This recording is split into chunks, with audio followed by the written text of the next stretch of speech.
Hello दोस्तों, आज हम लोग पढ़ेंगे। आप सभी का स्वागत है मेरे चैनल पर अंकित स्टडी पॉइंट पर। ठीक है दोस्तों, तो आज हम लोग पढ़ेंगे बाबर के बारे में, मुगल साम्राज्य की स्थापना कैसे हुई।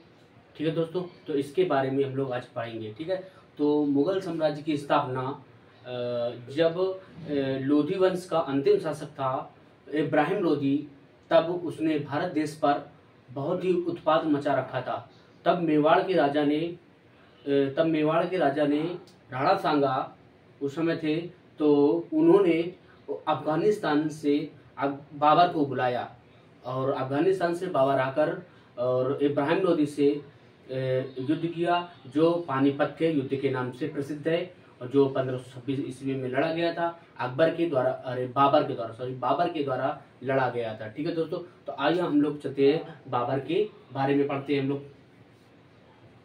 मुगल वंश की स्थापना यहीं से हुई, 1526 से लगाकर 1827 ईस्वी तक मुगल वंश की स्थापना हुई। बाबर का जन्म फरगना घाटी के आंदीझान नामक शहर में हुआ था।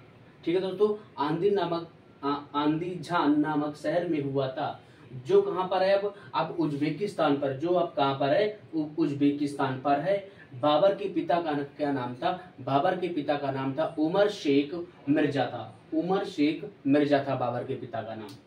बाबर के द्वारा लड़े गए 4 युद्ध थे, जो था पानीपत का युद्ध प्रथम, जो इब्राहिम लोदी के साथ हुआ था।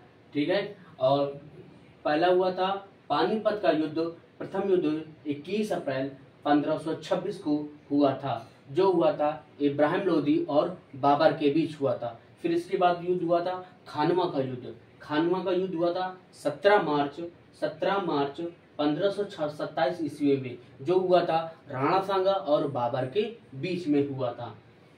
चंदेरी का युद्ध हुआ था 29 जनवरी 1528 मेदिनी राय और बाबर के बीच हुआ था। घाघरा का युद्ध हुआ था 6 मई 1529 29 मई अफगानों और बाबर के बीच हुआ था। खानवा के युद्ध के बाद बाबर को गाजी की उपाधि दी। जब खानवा का युद्ध हो गया था तो बाबर को गाजी की उपाधि दी गई थी। ठीक है दोस्तों, तो बाबर ने अपनी आत्मकथा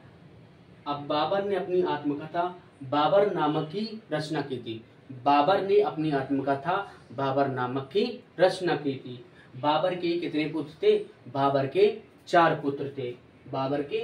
पुत्र थे। हुमायूं, कामरान, अस्करी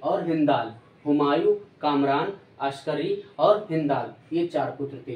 करीब 48 वर्ष की आयु में बाबर की मृत्यु हो जाती है, यानी 1530 ईस्वी में उनकी मृत्यु हो जाती है। मृत्यु हो गई।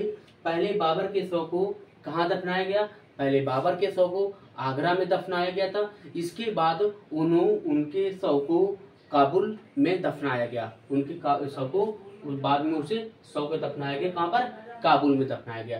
ठीक है दोस्तों, तो ये तो था अकबर के बारे में। अब हम अकबर के बेटे यानी हुमायूं के बारे में पढ़ेंगे, जो इसके बाद मुगल वंश की गद्दी को संभाला था दोस्तों। ठीक है दोस्तों, तो हम लोग नेक्स्ट वीडियो में हुमायूं के बारे में पढ़ेंगे। ठीक है दोस्तों, वीडियो पसंद आए लाइक शेयर और सब्सक्राइब जरूर करें। ठीक है, धन्यवाद।